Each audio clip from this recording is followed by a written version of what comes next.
The following program, The Russ Belville Show, is intended for responsible adults only. We advocate to the repeal of marijuana prohibition for adults.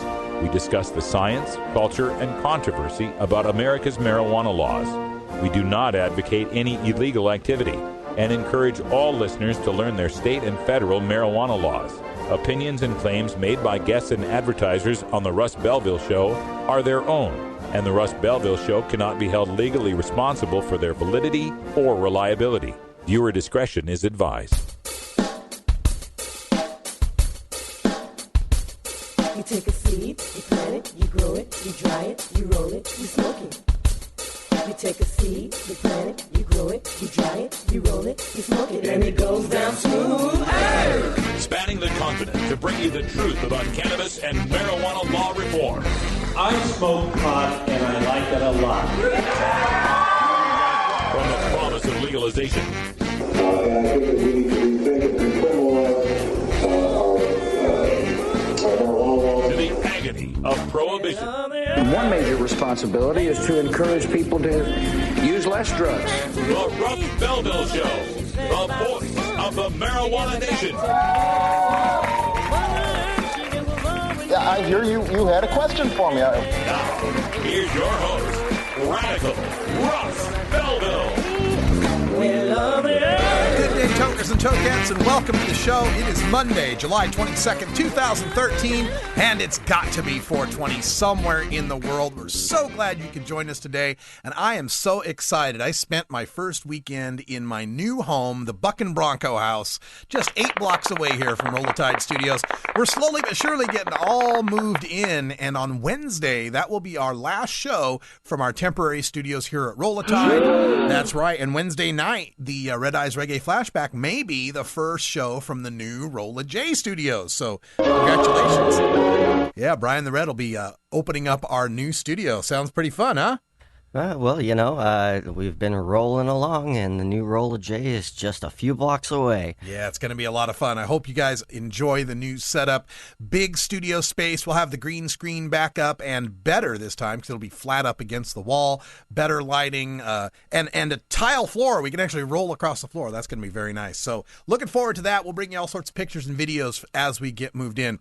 Now, on today's show, it's Monday, and as you know, we have moved our regular segment with Dr. Mitch Earlywine. Our Cannabis Q&A segment is every Monday now. So at the bottom of the hour, 3:30 Pacific time, we're going to talk with Dr. Mitch, get his latest interpretations of the cannabis science that's out there, and take your live calls and questions via chat. You can call 971-533-7111 or just get into our chat room at Ustream and you can ask your live questions of one of America's top marijuana researchers.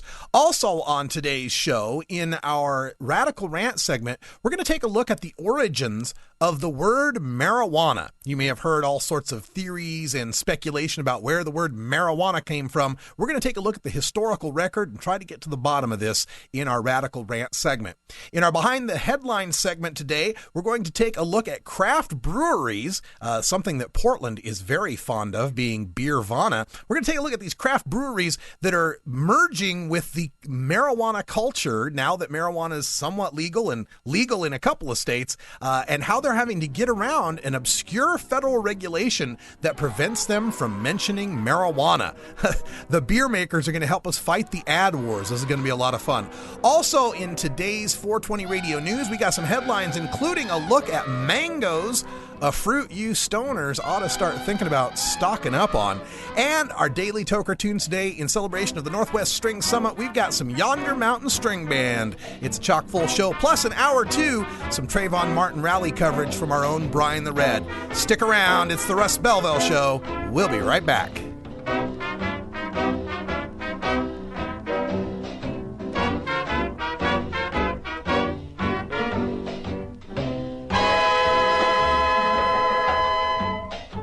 The Russ Belville Show is blogging and podcasting daily at radicalruss.com. The law offices of Omar Figueroa would like to remind you to stand up for your rights. Please do not give up your precious liberties. There's nothing wrong with standing up for our constitutional rights, and in fact, it's the only way to honor the Constitution that recognizes our natural rights. Treat law enforcement with respect and respect the Constitution by standing up for your rights. If you are detained or arrested, stand up for your rights by repeating, I respectfully invoke all my legal and constitutional rights. I do not consent to any search and seizure. I want to remain silent, and I want to speak to my attorney, Omar Figueroa. Omar Figueroa has more than a decade of experience in federal and California courts and graduated from Yale University, Stanford Law School, and Trial Lawyers College. Please contact the law offices of Omar Figueroa at 415-489-0420 or 707-829-0215 or on the web at www.omarfigueroa.com.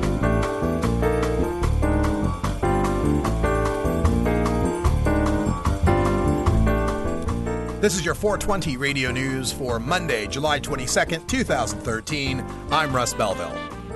Federal bill would up penalties for marijuana trespass grows from theweedblog.com. A bill introduced Thursday by Congressman Jared Huffman of California and bipartisan co-sponsors from California and Colorado would create new penalties for marijuana growers who grow on federal land or who trespass on other people's private property to grow and who cause environmental damages. Trespass grows are a tempting alternative for growers who seek to avoid having their own properties seized under federal drug asset forfeiture laws.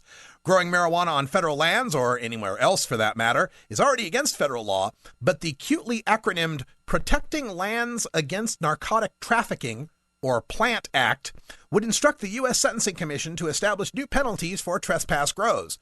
The bill identified 3 environmental concerns: the illegal use of pesticides, rodenticides, or high-grade fertilizers, the substantial pilfering of water from local aquifers, and significant removal of timber or other vegetation. The bill has been referred to the House Judiciary Committee.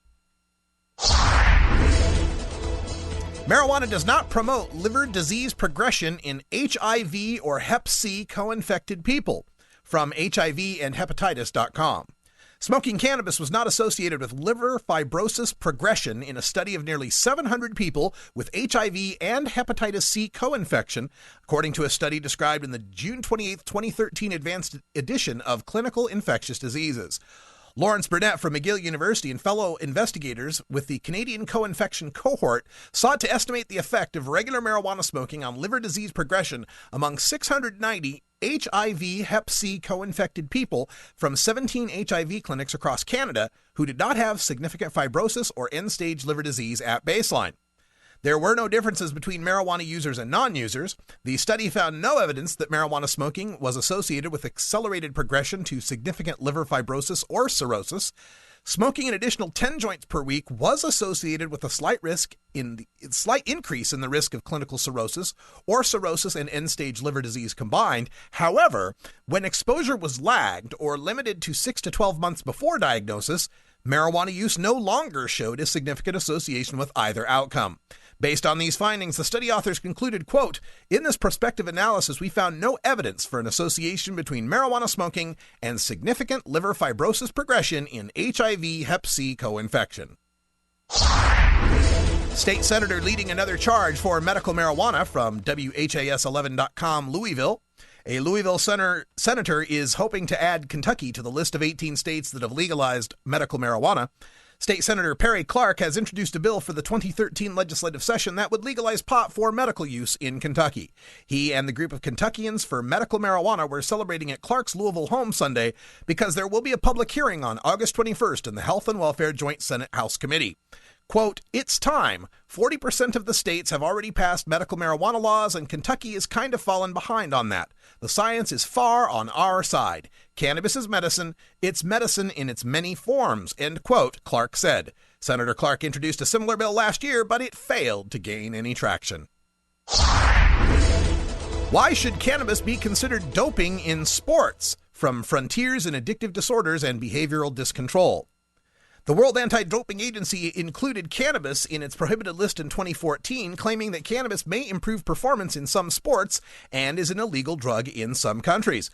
Cannabis smoking can be helpful for some activities such as extreme sports, as it improves muscle relaxation, reduces anxiety, and extincts fear memories, for example, negative experiences, leading to enhanced performances. It is also worthwhile to note that cannabis smoking improves sleep time and recovery, which may favor performance when an athlete is facing multiple competitions in a short period of time. Mangoes elevate high from smoking marijuana. Are they a healthier alternative to the munchies? From medicaldaily.com. The recreational and medical drug marijuana has increased in consumption due to its relatively low risks in comparison with alcohol and tobacco.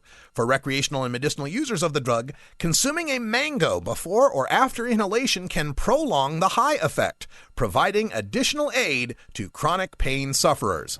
Mangoes are low in calories, as one mango contains 135 calories, according to the U.S. Department of Agriculture.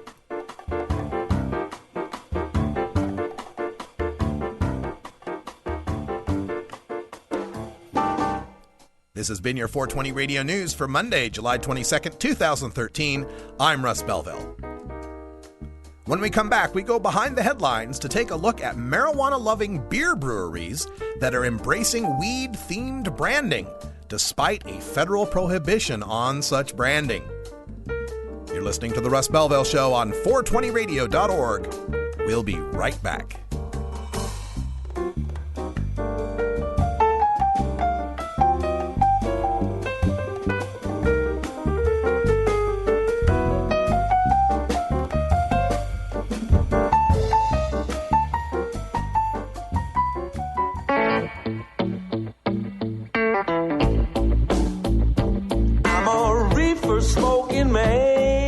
Wood Pipe Smoke Shop and Speakeasy is your source for cannabis community gear in southern Wisconsin. Owners Brian and Tammy Wood are located in Kendall, just outside of Madison, and they've got everything for the smoking enthusiast, including a full assortment of pipes, water pipes, hookahs, bubblers, one-hitters, and so much more. They're open noon to 8 p.m. Monday through Saturday and can help you with your detoxification therapies as well. Call 608-466-7473 or email woodpipes@yahoo.com for more information.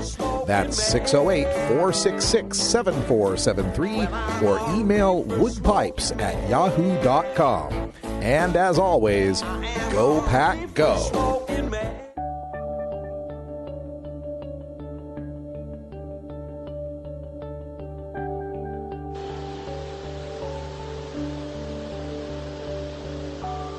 I'm Derek Pedro. I am a medical marijuana user and grower in Ontario, Hamilton, Canada. What you see here is basically one of my locations. That is a greenhouse facility. We actually consult for $30 an ounce here. We're basically providing medicine with natural light at about 30 cents a gram here at this facility. This is 4 people's medicine for about 6 to 8 months worth for them. Again, no pesticides here. We just simply put unaffected plants in, making sure they're healthy. You can check out our website at mmar.ca. We are currently full. We're fighting the government. They're trying to take this away from us. Taking away our right to grow for personal production, as you see here, and basically now is going to commercial growers at a projected $8 a gram. So a lot of these people will not be able to afford their medicine a year from now.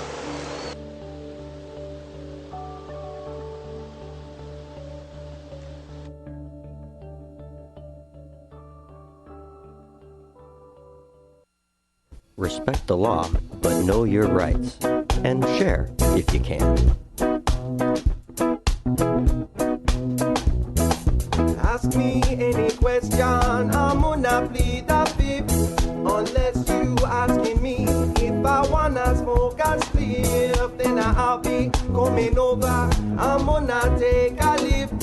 You know I leave you feeling like you got a touch of the gift. Yeah, this is Brian the Red, and you're listening to 420radio.org. So get a little irie. ding dong boom bidi ba ba boom bidi boom ding ding ding ding ding bidi ba ba boom bidi ba boom ding ding ding ding bidi ba ba boom bidi ding ding ding ding ding bidi ba boom. Welcome back, everybody. Time for us to get behind the headlines, and today I'm taking a look at something that came across Huffington Post.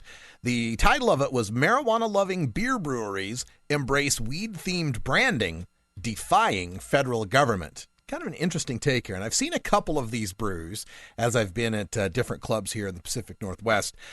This is talking about basically since legalization has happened now in Colorado and Washington, more companies are less afraid to jump onto the weed-themed bandwagon. I mean, not to mention, the fast food industry. I mean, my God, every other Jack in the Box commercial is made for stoners.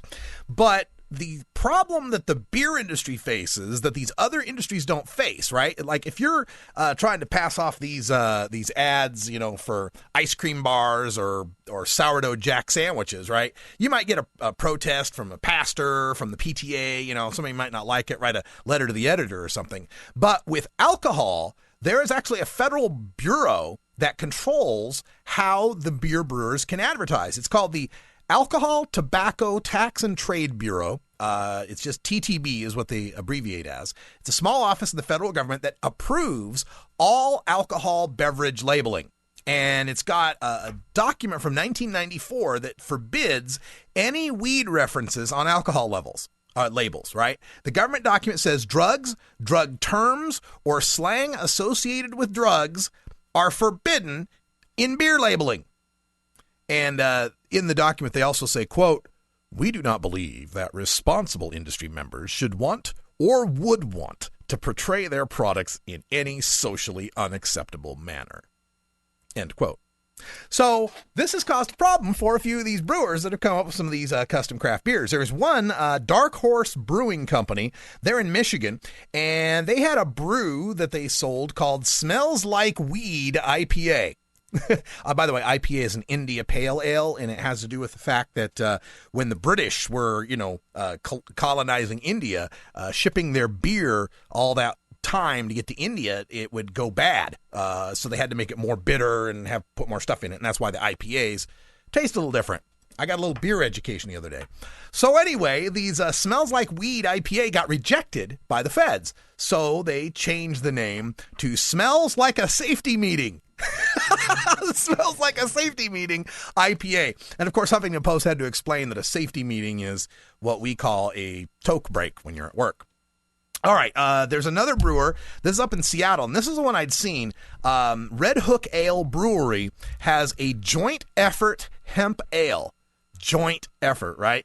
But they're able to get away with that because they're not selling it anywhere but Washington State, right? And of course, the feds only kick in once it's interstate commerce, right? So they're able to brew and sell in Washington State only from Red Hook Ale a joint effort hemp ale. It's got hemp seed in it. It's got kind of a nutty flavor.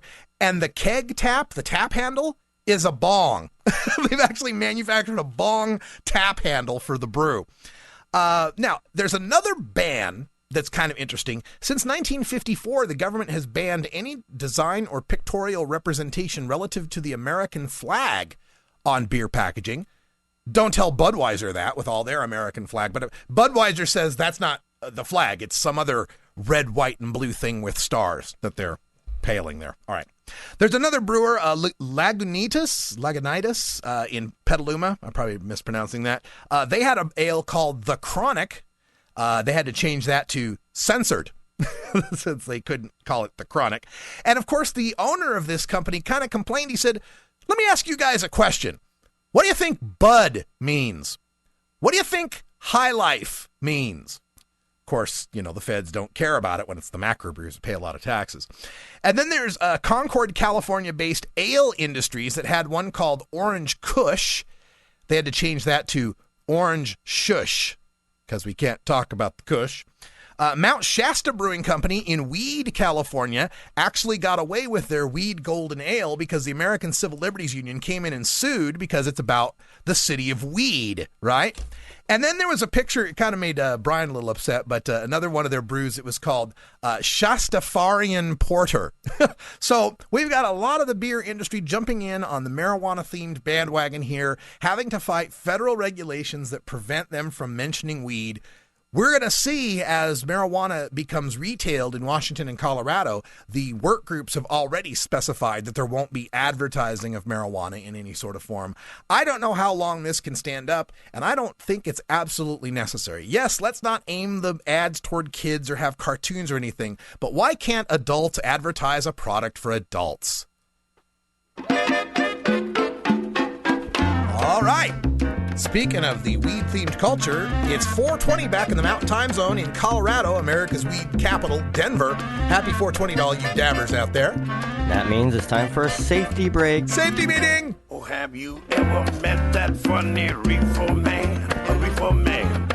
Have you ever met that funny reefer man? A reefer man. If he said he swam to China, he would sell you South Carolina. Then you know you're talking to that reefer man. NORMAL stands for Responsible Adult Cannabis Use. If cannabis use is causing problems in your life, consider taking a break or seeking medical assistance. Consider ceasing cannabis use if you have a family history of mental illness. Don't drive or operate heavy machinery while impaired by cannabis use. Cannabis use is not without risks, even though the risks may be far less than those posed by legal drugs. It's quite simple. I'm a very nasty drunk. I get mean. I get loud. I'll tell your deepest, darkest secrets to a stranger, and I'll puke on your shoes. So, if that's the kind of behavior that this culture promotes, fuck it. Your one-room schoolhouse of choice. Your one-stop freedom shop. It's the Libra Lounge. Sundays at 3 right here on 420radio.org. Everyone knows music and marijuana go together, so let's wind up our 20 after break with the Russ Belville Show's Daily Toker Tunes, the best in pod-safe 420 music from around the web. Today is Roots Monday, featuring the blues, country, folk, and jazz music that birthed the modern sounds we enjoy today. You can get downloads and more information about all our Daily Toker Tunes by visiting music.radicalruss.com. Now, sit back and enjoy your Daily Toker Tunes. All right, I hope everyone's a little mellower now that 20 after has passed. Time for our Roots Monday Daily Toker Tune. And before we get to it, quick programming note. Tonight will be a replay of the Viper Hour. I have new furniture from IKEA I have to put together in our new home. So we're going to take the night off, let you guys listen to a new Viper Hour, one of our old music episodes. I'm not sure which one we'll dig up. Maybe the Gene Krupa episode. I love that episode. So stay tuned for that tonight, 8 o'clock Pacific time, a full hour of the best reefer jazz, the origins of America's cannabis culture. And speaking of the origins of American cannabis culture, stay tuned later for our radical rant at 45 past. We're going to talk about the origins of the word marijuana. But for now, we're going to get right to our Daily Toker Tunes. And this weekend, there was an event out at Horning's Hideout. It's an annual event for the last couple of decades, I believe, the Northwest String Summit. And our own Herb Thrasher was out there getting some video, having a great time. He said it was incredible. I'm sure we'll talk about that on the Herb Thrasher Flower Hour this Friday at 8 Pacific. But in honor of that, I love this bluegrass music. I love that Americana, that old acoustic kind of jam. And we're going to bring you one from the Northwest String Summit. Actually, I don't know if they recorded this version at Northwest String Summit. I know they did a killer version of Michael Jackson's Beat It at the Northwest String Summit in 2009. This, though, is their cover. This is Yonder Mountain String Band with a cover of two hits, And the Joint Turned Brown.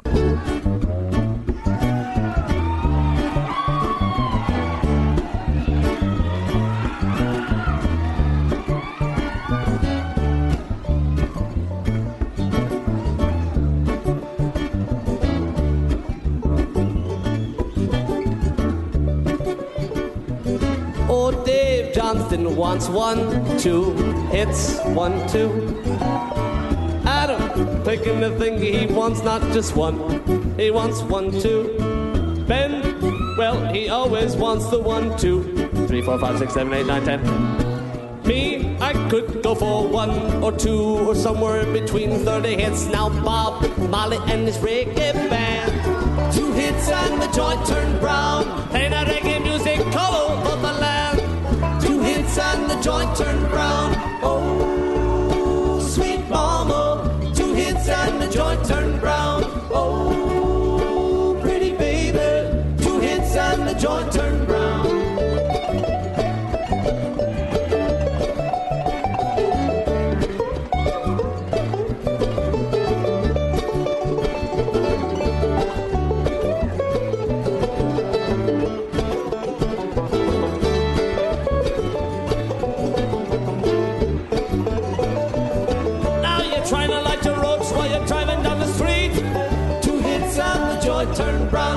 too small to smoke, too big to eat. 2 hits and the joint turned brown. Oh, sweet mama. 2 hits and the joint turned brown. Oh, pretty baby. 2 hits and the joint turned brown.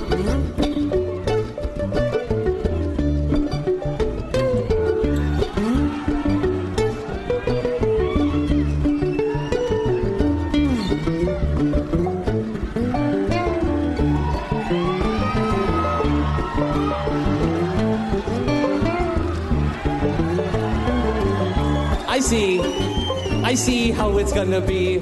Not just shot A, but shot B. See what it do to our mind in this break with the door, but it's a little bit bang. A little bang bang.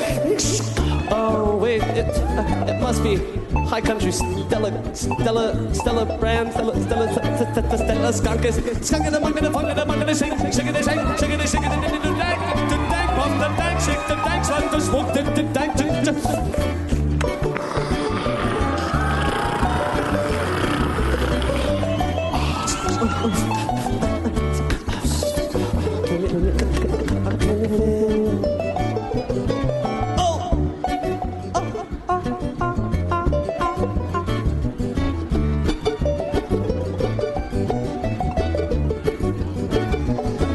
Old Bob Marley in his reggae band. 2 hits and the joint turned brown. Playing that reggae music, 2 hits and the joint turned brown. Oh, sweet mama. 2 hits and the joint turned brown. Oh, pretty baby. 2 hits and the joint turned brown. Oh, sweet mama. 2 hits and the joint turned brown. Oh, pretty baby.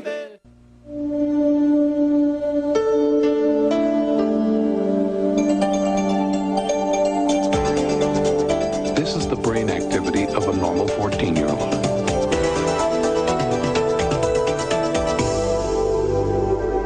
This is the brain activity of a 14-year-old after smoking marijuana. If you use pot, you're not using your brain. I'm a doctor. I'm a lawyer. I'm a journalist. I'm a student. I'm a teacher. I'm a representative. I have cancer. The outdated laws of prohibition are more dangerous than the plant itself. I lost my scholarship. I was fired. 20 million arrests since 1965. This is getting ridiculous. Our prisons are overcrowded with non-violent offenders. We have the opportunity to change. This is costing our country billions of dollars. Making my family and I fight in a courtroom is difficult enough when I'm already fighting through chemotherapy. There's no reason to be scared by tradition anymore. We can stop this. We can stop this. We are the American people. We can stop this. And you have our support. We're old, Young. Straight. gay. We're every race and nationality. And we're not going to give up. You can tax it. You can regulate it. Apply age restrictions. You can create millions of new jobs. We can save our economy. President Obama? It's time for legalization. Legalization. Yes. We Can.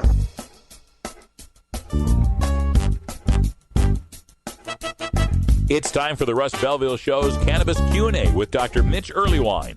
Dr. Earlywine is a professor of psychology at the State University of New York at Albany and a leading author and researcher on cannabinoids and health, who pins the Ask Dr. Mitch column for High Times magazine. Get your questions ready in our live chat or call in to 971-533-7111 now. All right, everybody, welcome to Cannabis Q&A with Dr. Mitch. This segment is brought to you by Wood Pipes, Smoke Shop and Speakeasy in Wisconsin. And welcome back, Dr. Mitch. Great to be here. So great to have you here. We got a few questions that are building up in our chat room. If you got a question, make sure you get on chat or call us live at 971-533-7111. Heck, you don't even have to call us live. You can call us 24 hours a day. We got a voicemail. You can leave a voicemail question for Dr. Mitch if you like. But before we get to the questions, we always start giving Dr. Mitch the first word for the latest in cannabis science. What's up, Dr. Mitch?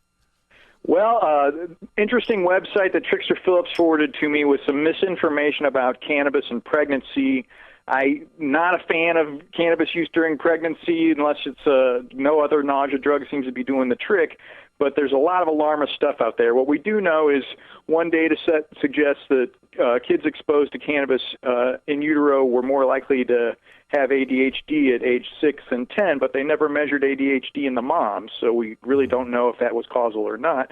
And then we have seen an increase in visits to the NICU in cannabis-using moms, but we're talking about something that's so incredibly rare that it would only have to increase a little bit to make it look like, oh, it's went from 1% to 2%. And they say, yeah, it doubled. So, again, I'm not a fan of the use during pregnancy, but there aren't a ton of data to suggest that this is some kind of detrimental, outrageous horror thing. Now, on that information on ADHD, is there indication that ADHD is something that does have a genetic component to it that would pass from mother to child?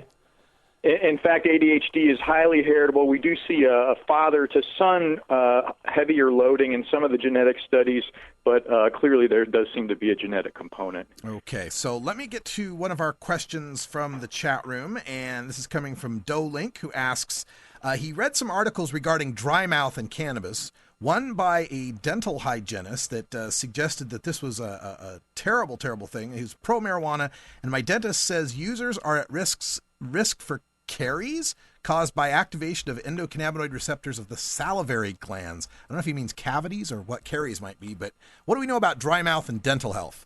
Yeah, caries does mean cavities, and there was one study suggesting increased rates of some gum receding and gum bleeding in folks who are regular cannabis users, but I honestly don't think it has anything to do with cannabis and a lot more to do with falling asleep after an indica and eating raw cookie dough. Mm-hmm. The other big issue seems to be just heat, and obviously I'm not a fan of those little metal one-hitters that are going to make a whole lot of heat come into your mouth. So again, your vaporizer is your friend. Anything to keep the vapor cool is going to be a little easier on your mouth, but we're talking about some really minor effects compared to the more important things like making sure you brush and floss. What are some of the ways, in addition to that regular cannabis users would be most successful in defeating dry mouth? I don't imagine candy or mints are necessarily a good idea with the sugar and all. I mean, the curious thing is this is such an advantage for folks who, it sounds funny, but folks with MS in late stages who have problems with drooling really appreciate the dry mouth. So it's one person's symptom is another person's cure. But the clincher, as banal as it sounds, is just having a glass of water right there. The mints and things like that seem to be, an invitation to some gum and tooth problems. And water is so accessible now. Why not go for it? Everybody seems to have one of those hip filter bottles. When I was in LA, it was almost so cool that if you didn't have one, you were kind of looked down on. What about the products out there that claim to quench thirst, the Gatorades and Powerades that claim to replace electrolytes and such? I mean, the clincher on that is you do lose some electrolytes, but unless you're working out really heavy duty, like unless you're going to be out in the sun for more than an hour or you're going to be exercising really hardcore for more than an hour, odds are high water is really the thing you need the most, and that this is a rather expensive way of getting those electrolytes, so they certainly don't seem to do much harm. They're also a lot more caloric than some of them let on, so you think you're doing something good for yourself and realize you just quaffed another 250 calories, and it kind of can defeat the point of the workout for some folks. Good point. Metagrow, Vermont has a good question. This is referring to, I believe, most recently on the Katie Couric program, where Dr. Sanjay Gupta, who's also had been a CNN contributor. Now, I remember Dr. Gupta saying some pretty negative things about cannabis not 4 or 5 years ago. Apparently, he's been having some good things to say about it recently. Have you been following on Dr. Gupta's television pronouncements any, and anything you can tell us about him? So literally even 2 years ago, he was saying just absolutely ridiculous anti-cannabis things. And then this last time on Katie Couric, apparently he said something moderately positive, but I'm so biased against him, I couldn't even encode what it was. Okay, apparently he's got some documentary on cannabis coming up in August, so we'll watch for that, and we'll get your reaction after that. Here's a good question from John Thomas.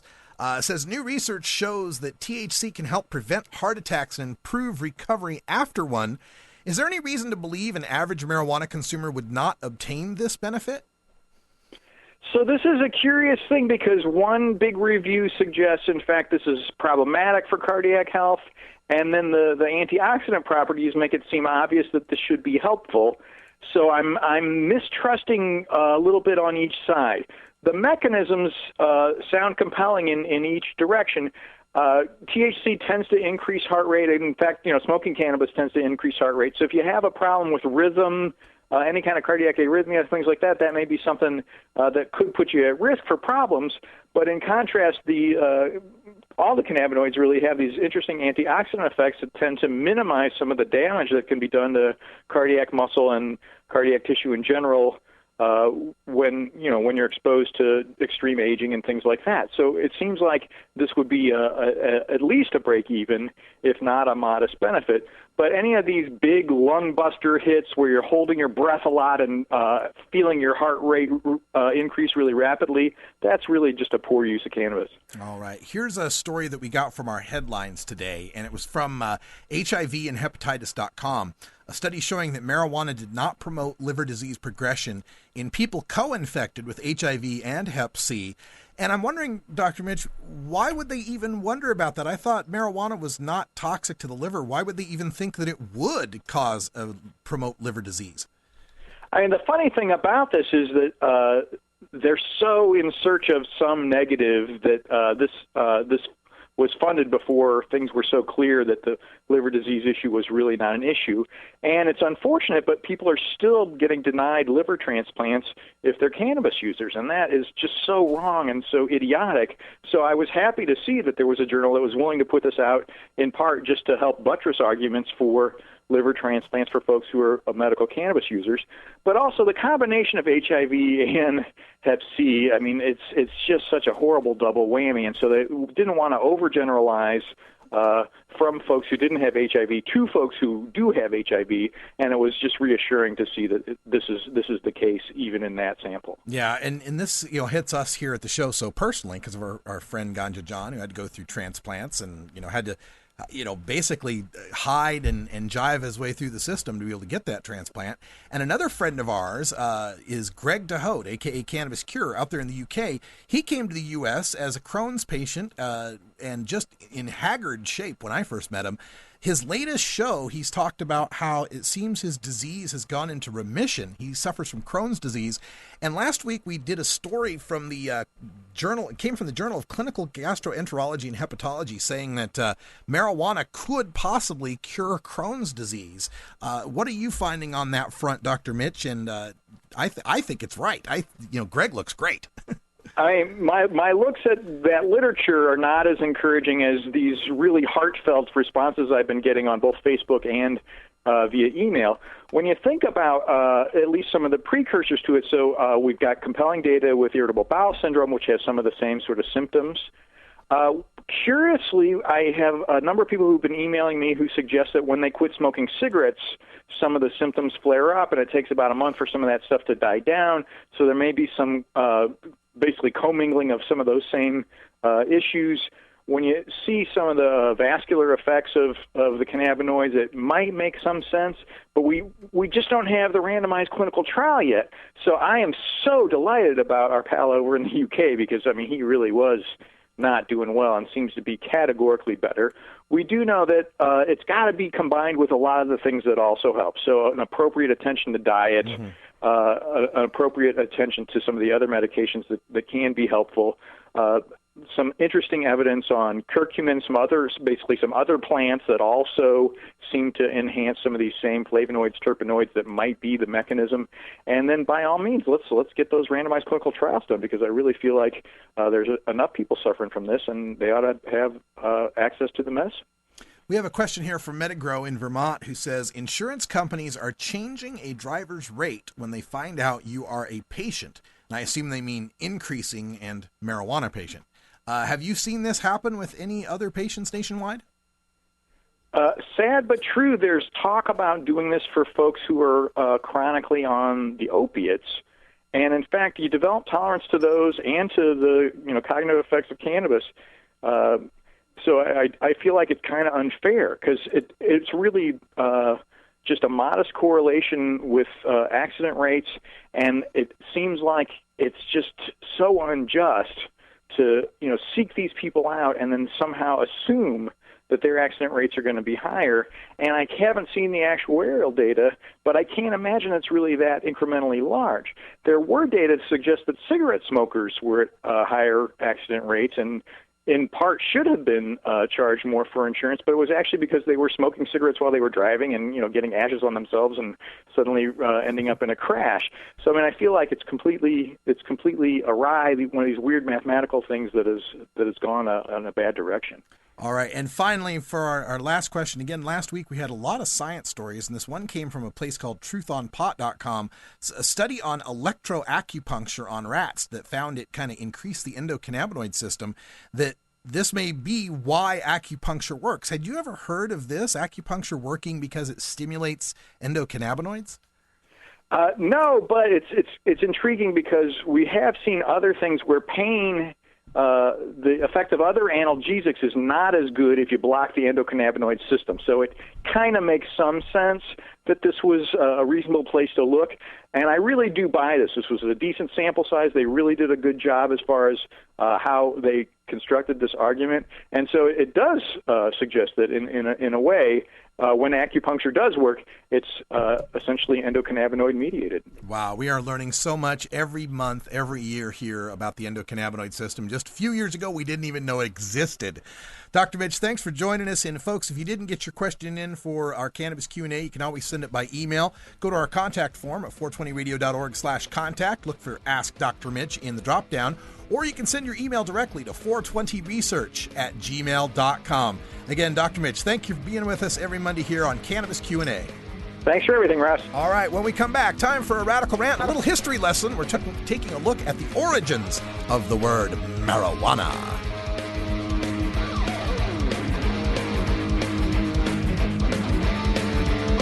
We'll be right back after these messages from our 420 friendly sponsors. Support these advertisers because their ad money goes straight to the Russ Belville Show.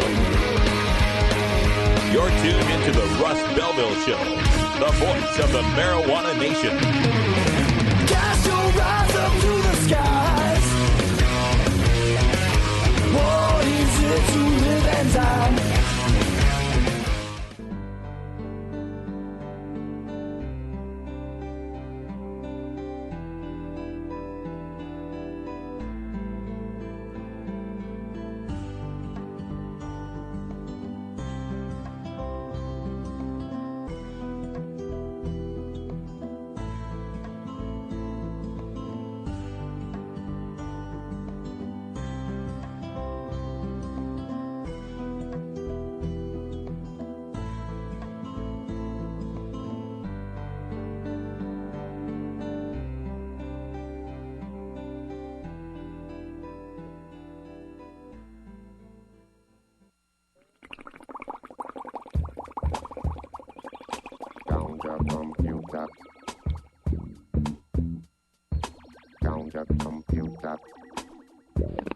Warning. Hits taken on this show are larger than they appear. Do not try this at home. These people are professionals. Or at least You want answers? I'm as mad as hell, and I'm not going to take this anymore. You want answers? You have offended my family. I think I'm entitled. You want answers? I want the truth. And you have offended a Shaolin temple. You can't handle the truth. Surely you can't be serious. I am serious. And don't call me Shirley. Radical rant. Let's talk about marijuana. Not the plant itself, although we do have some of that. But let's talk about the word marijuana. Where exactly did it come from? This was a question that was asked by National Public Radio in their piece called The Mysterious History of Marijuana. And it's something that we've gone over a few times here on the Russ Belville Show and prior incarnations of this show, but it was time that we discussed it again. Primarily, the shorthand story that most people will tell you is that marijuana is a Mexican slang term for cannabis, and it was used to demonize the plant in the early 20th century in order to fool people who were well familiar with cannabis into voting against it, because it was the evil Mexican marijuana. And while that it has a grain of truth to it, has a large degree of truth to it, actually, there are a whole lot of other factors that sometimes get lost in this story that I thought might be interesting to go over. Now, of course, the Mexican part of this is pretty easy to divulge. Eric Schlosser wrote about this in Reefer Madness. This is a quote from his book. The political upheaval in Mexico that culminated in the Revolution of 1910 led to a wave of Mexican immigration to states throughout the American Southwest. The prejudices and fears that greeted these peasant immigrants also extended to their traditional means of intoxication, smoking marijuana. Police officers in Texas claimed that marijuana incited violent crimes, aroused a lust for blood, and gave its users superhuman strength. Rumors spread that Mexicans were distributing this killer weed to unsuspecting American school children. Sailors and West Indian immigrants brought the practice of smoking marijuana to port cities along the Gulf of Mexico. In New Orleans, newspaper articles associated the drug with African Americans, jazz musicians, prostitutes, and underworld whites. The marijuana menace, as sketched by anti-drug campaigners, was personified by inferior races and social deviants, end quote. And that's kind of the story that we've all heard about marijuana. Is it basically around 1910, 1920, the Mexicans are pushing into the country. You couldn't arrest them for being brown, so you could arrest them for what they were smoking. And we get our first anti-marijuana laws, actually, in El Paso, Texas. I think it was 1907. I think that was about around the time. California had banned marijuana by 1913. They've gone through 100 years of prohibition. And, of course, the federal prohibition through the Marijuana Tax Act took place in 1937. But keep this in mind. When the Federal Marijuana Tax Act passed in 1937, all 48 states, there was only 48 back then, all 48 states had already banned marijuana in one way or another. There was another very famous excerpt that came from congressional testimony. This is in 1937. There's attributed to Floyd Baskett, who was the city editor of the Alamosa, Colorado Daily Courier. And this was in the federal record. This is in congressional hearings, right? Said, quote, I wish I could show you what a small marijuana cigarette can do to one of our degenerate Spanish-speaking residents. That's why our problem is so great. The greatest percentage of our population is composed of Spanish-speaking persons, most of whom show an enthusiastic or low mentality because of social and racial conditions. So, again, we get a lot of this coming from racism against the Mexicans. But it wasn't just the Mexicans that there was a problem with. Basically, anybody who was smoking pot, African Americans, Mexicans, and in this case, in a letter to the California State Board of Pharmacy in 1911, Harry J. Finger, that's his name, Harry J. Finger, was a member of the State Board of Pharmacy in California. He wrote this, quote, within the last year, we in California have been getting a large influx of Hindus, and they have in turn started quite a demand for cannabis indica. They are a very undesirable lot, and the habit is growing in California very fast.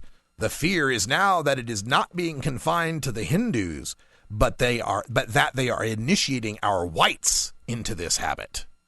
It wasn't so bad if it's just the Hindus. I mean, you start getting the white women hooked on the cannabis indica. Oh, you got a problem. Also, so this is basically where we end up in most people's minds, and this is where there needs to be a little more education in this, because the primary impetus, as I feel from a lot of people when they talk about this issue of the word marijuana, is racism. Yeah, it's racist. It's a racist word. It's a racist word used for racist purposes. But that's a little harder to comport when you learn a little the history of what was going on just south of the border. There was a book written by Isaac Campos, and it's a book called Homegrown, Marijuana and the Origins of Mexico's War on Drugs. Mexico actually banned marijuana in 1920, 17 years before the United States federal government passed the Marijuana Tax Act of 1937. And in Campos's book, he talks about how, in American newspapers, we had the degenerate Mexicans, the degenerate Spanish-speaking citizens, the Negroes that were smoking the pot and would go after the white women and so on. But this similar kind of demagoguery and propaganda against marijuana was also going on in the Mexican press. Very interesting things that they wrote here. In Campos's book, he talks about some Mexican newspapers. And before 1900, right? Before 1900, containing similar details. Here's one: a soldier driven mad by marijuana and attacking his fellow soldiers. This is from El Monitor Republicano, 1878. Here's another story: a pot-crazed soldier murdering 2 colleagues and injuring 2 others. La Voz de Mexico, 1888. And a prisoner stabbed 2 fellow inmates to death after smoking up, from El País, from 1899. So this is kind of interesting to note that in the Mexican press, they were demonizing marijuana, and they were spelling it with an H, or actually a G, M-A-R-I-G-U-A-N-A, in the Mexican press. And this didn't really catch up in America till post-1900. You look in the LA Times, you look in the New York Times, you look at the historical record of some of these newspapers that go back into the 19th century, and you'll find that pre-1900, people talk about cannabis or they talk about hemp. They talk about cannabis as a medicine. They talk about hemp as an industrial textile. You won't find mention of the word marijuana or even stories about people using it recreationally as cannabis or Indian hemp or cannabis indica, or if there was any recreational mentions, it was always hashish. And that, dates back to, pre-19th century. The first few accounts you start to see using the word marijuana in the American press take place around 1900, 1905. We got this one 1905 Los Angeles Times story: delirium or death, terrible effects produced by certain plants and weeds grown in Mexico. So this is one of the first one. And in that story, here's one of the quotes. Not long ago, a man who had smoking a marijuana cigarette attacked and killed a policeman and badly wounded 3 others. 6 policemen were needed to disarm him and march him to the police station, where he had to be put into a straitjacket. Such occurrences are frequent. People who smoke marijuana finally lose their mind and never recover it. But their brains dry up and they die, most of times suddenly. End quote. So this is all the way back to 1905, but again, still lagging behind the Mexican press that is denigrating this drug pre-1900. And so what we're finding here is on the Mexican side of the border, you're getting a denigration of marijuana because of class issues. Whenever they talked about in Mexico about somebody going nuts here, it was somebody that was, a soldier or a worker or, somebody who's of the lower classes using the marijuana. In America, it seems to be used in a racist way, but in a sense, it's really more of a class warfare, if you look at it in the right perspective, because of the immigrants that were coming in to take jobs, the lower skilled jobs that were going on. And the mention earlier of the underworld whites, that there was part of the criminal class, part of the undesirable class. Now, there's no denying racism is at the heart of a lot of that, but it's at some point, at some level in American culture, it's hard to separate class and race, being that the most of the people of color were in the lower classes. So we have this happening throughout the press in the early 20th century. Now, where did the word actually come from? That's what we want to get to here, and it's hard to actually discern the etymology of this word. We do know that the Spanish brought cannabis to Mexico to cultivate it for hemp. So that's, in the late 1400s, early 1500s. We know about that. But it's unlikely the Spanish that used it for psychoactive purposes. They were growing it just like the colonists in America in 1611 at the Jamestown colony. They're bringing it in for the industrial properties of it. Now, one of the theories as to the origin of the word marijuana comes from Chinese immigrants to Western Mexico. We have to understand that just as we had Chinese immigrants in America, helping to build the railroads, San Francisco and all that, they were also on the Mexican coast, the Mexican Pacific coast, and the Chinese words that could refer to the plant, ma ren hua. Now, ma is the generic term for all tall, reedy plants, hemp plants, bamboo plants, jute, sisal, and so on. Hua, I know that's another plant word. I'm not sure what ren is saying at first, I think, but ma ren hua might have become Spanishized into marijuana. Another theory is that it came from colloquial Spanish as a way of saying Chinese oregano. Mejor ana chino would be the Spanish term. Or maybe Angolan slaves brought to Brazil by the Portuguese carried with them the Bantu word for cannabis. The Bantu word for cannabis is ma-kanya. Ma-kanya. Yeah, ma-kanya. There we go. Or maybe the term simply originated in South America itself as a blend of the Spanish girls' names Maria and Juana. And there are so many other, there's a loco weed is another, which is actually a whole different plant, astragalus, something like that. But there's a lot of theories as to where marijuana came from. But to me, the important issue for us now is the use of the word itself, and is the use of the word marijuana racist? I know a lot of people in our movement think so, and a lot of people, strive to say the word cannabis at all times. I have a general theory on this, and my general theory is this. Marijuana may have been used for racist purposes by racists to scare people into fearing the plant.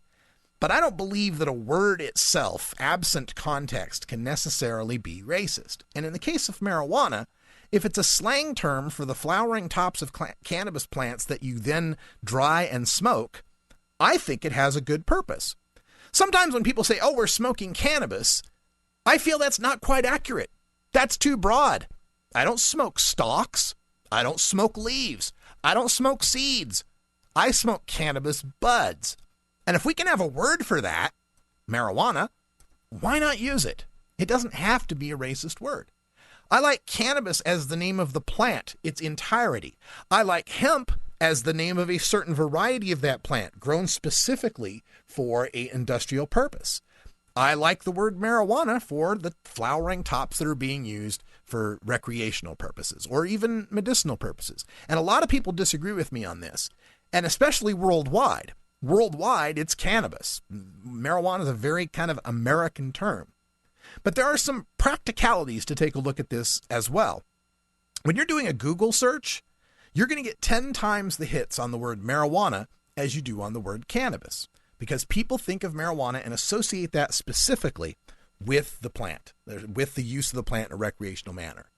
And I think by self-censoring the word marijuana, we give that word more power than it really has. We give to our opponents, we kind of imply that there's something bad about the recreational use of smoking cannabis, the flowering tops.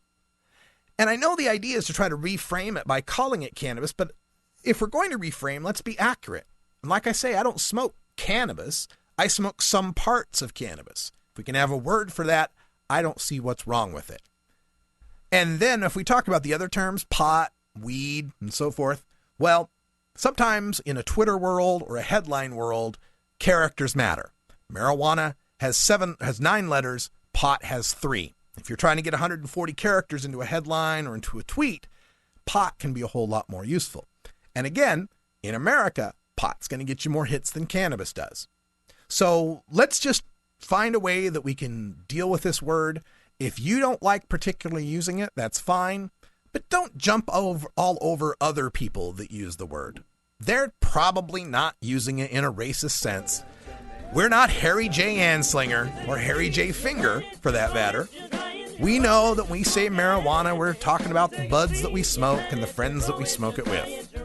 We can take this word for ourselves and disarm it of all of its racist past. Well, that's all the time we got here for Hour 1. Stay tuned for Hour 2. We got some special video from Brian the Red from the Justice for Trayvon Martin rally in Nopo. That's North Portland for those out-of-towners listening.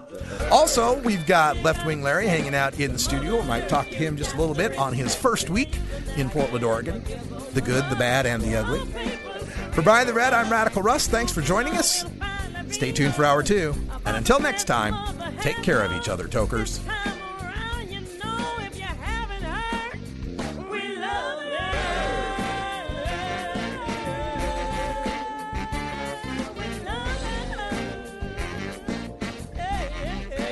This is the Russ Belville Show.